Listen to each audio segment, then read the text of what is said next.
That cat at your door, that feline on your porch, the cat resting comfortably in your yard. Is this a stray, or does Garfield have an owner?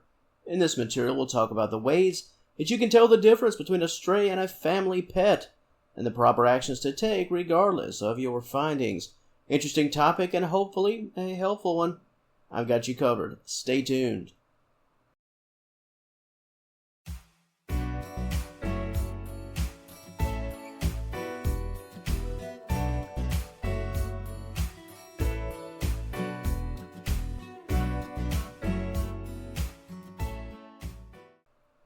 When it comes to identifying a stray from the family pet, the family feline that has decided to take a walk and roam around, here are a few tips, some visuals that could help you to spot the difference. The first piece of advice is to check that neck. Is the cat wearing a collar, perhaps a bell around the neck? Does the piece look rather fresh?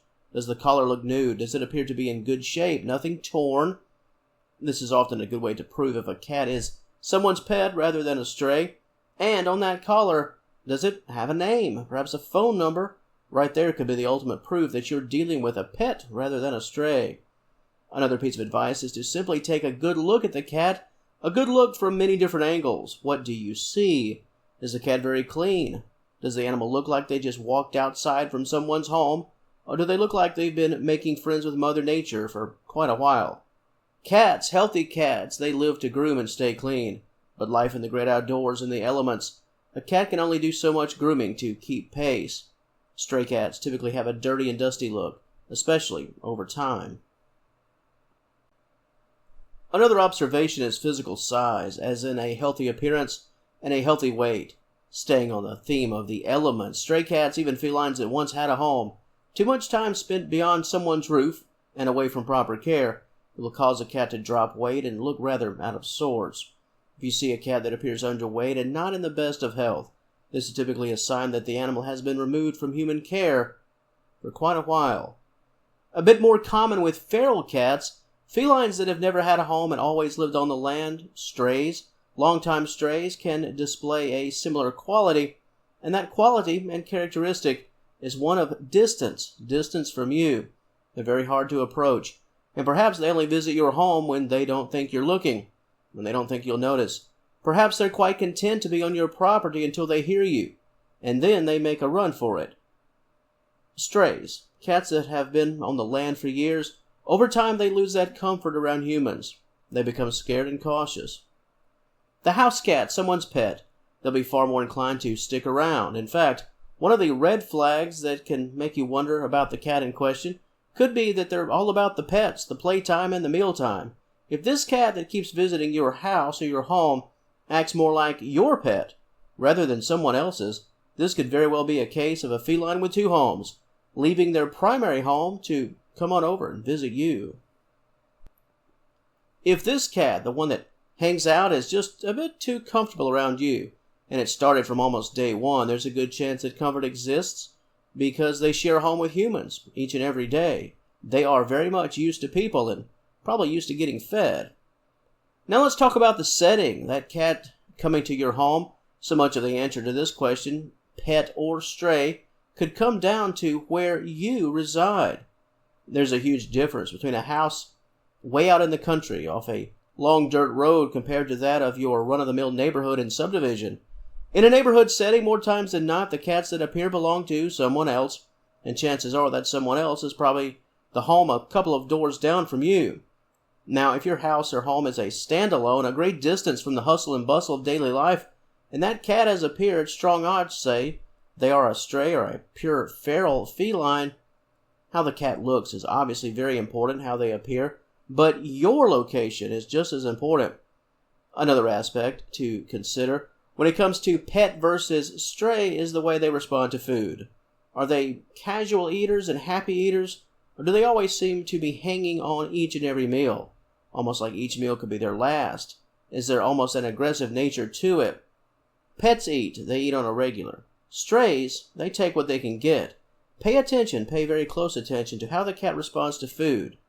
It could tell you how regularly they eat. At the very start of this material, this information, I talked about the collar, a bell perhaps. Is it new or is it old? Good condition or worn and torn? Another thing to be mindful of is those ears. Just one ear in this case. Do you notice a cut on the ear? One of precision. This could tell you yay or nay regarding the topic of the cat being spayed or neutered.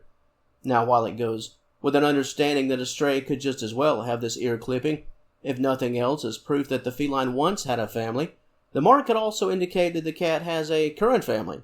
The notch on the ear, if it's coupled with what appears to be a fresh collar, a new collar, or other accessories, this points to greater odds that the cat in question is someone's pet.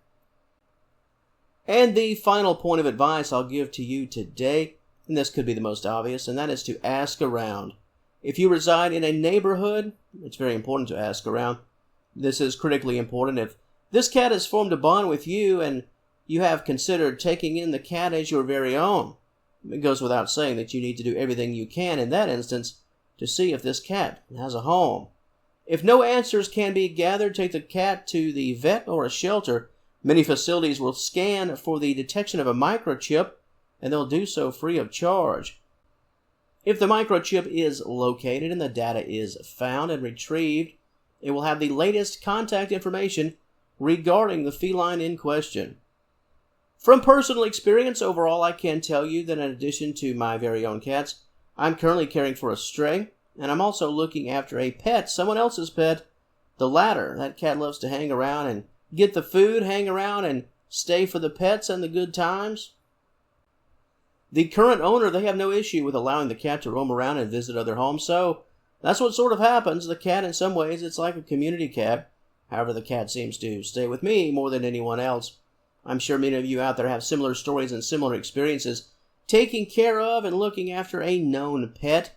If you reside in a neighborhood setting, it's not uncommon for cats to roam. In fact, so much of this topic is based on that potential confusion. Is the cat a stray, or does it belong to someone in the neighborhood that I've never even met? At any rate, if you are curious as to the truth about the feline on your property, explore what has been talked about in this material, and you'll likely reach your answer and your conclusion one way or the other.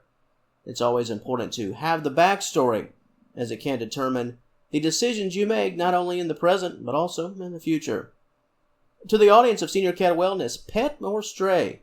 How many times have you attempted to answer that question in your very own circumstances?